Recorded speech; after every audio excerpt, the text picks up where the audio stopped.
Diksiyalarımızı devamlaştırımız hürmetlik vatandaş. Bugün Çislağa 2020 yıl 7. ayının 22. günü haftaki çarşamba. Endiki mavzumun da vatandaş. Cungo'nun Hıvıstan turuşluq konsulxanası naiti aldıraş hüccet köydürüşü ciddilik peyda kıldı.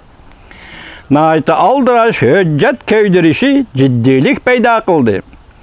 Cungo taraf Amerika 3 gün içinde konsulxanını taqaşın talep kıldı dedi. Mavzulu haber 7. ayının 22. günü Amerika vazının Xitay tili program istilan kılın. Haber, ındak başlan. Washington. Cungo'nun Hıvıstan şehri turuşluq baş konsulxanası haftanın 2. günü ot getiş signali berip, pajarni yetip kelip ot öçürdü. Lekin elçixanının oylısıga kirelmedi. Pajarni etret. Şu çağda konsulxana xadimleri oyluda uluq ot qalab, hüccetlerini köydürüp atattı.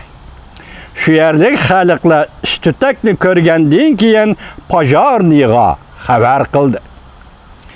Hıvıstan şehrinde televiziya mında xabar qildi. Şu yer vaqti 7. ayının 21. günü kez saat 8'de etrafıda Hıvıstan şehirlik pajarni eteret ciddi uxturuş tapşırıp elip Monteros koçisi 34-17 numaralı qoradı turuşluq Cungo'nun Hıvıstan konsulxanası yetip geldi. Şehirlik televiziya etrafdaki ahalilarning egizde turup tartqan suratlarini aşkarladı.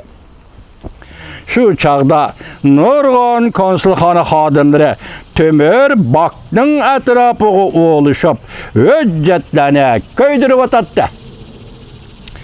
Pajarni etret konsulxanaga yetip kelgandan keyin kimdi birisi shlanka orqali o't o'chadi. Pajarni etret konsulxana oylisiga kirelmedi. Şu yerdeki matbuatlar saqchi tarafning so'zlaridan naql keltirib mundaq ko'rsatdi. Hıvıstan şehrida turuşluq Cungo konsulxanası cuma kunidan burun elçixana xodimlarining konsulxanadan ayrilishi talab qilingan talabnoma topshirib oldi. Konsulxana xodimlari konsulxanadan ayrilishga tayyorlik qilishga boshladi. Cümleden hüccet köydürüşme şunun içinde. Cungo.com partiya gazetesi Meribau'nun qarata asidagi yer işareti gazeti 22. günü mundaq dedi. Amerika hükümeti Cungo'nun Hıvıstan'da turuşluq konsulxanasını 72 saat içinde taqashni talab qildi. Bu Washington'un g'aljirona hareketidir. Meribau'na da'vat qilinjimi? Shundan keyin Cungo Tashqi ishlar ministrligining bayonotchisi Wang Wenbin mundaq dedi. Amerika 7. ayının 21. günü Cungo tarafning Hıvıstan'da turuşluq konsulxanasını tuyuqsiz taqashni talab qildi.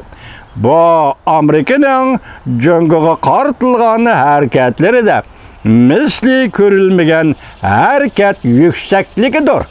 Yukarı kötürüldü demekçi. Cungo taraf normal ve zarar inkaz qaytırışı lazım. Bu haberimiz tügüdü hürmetli vatandaş.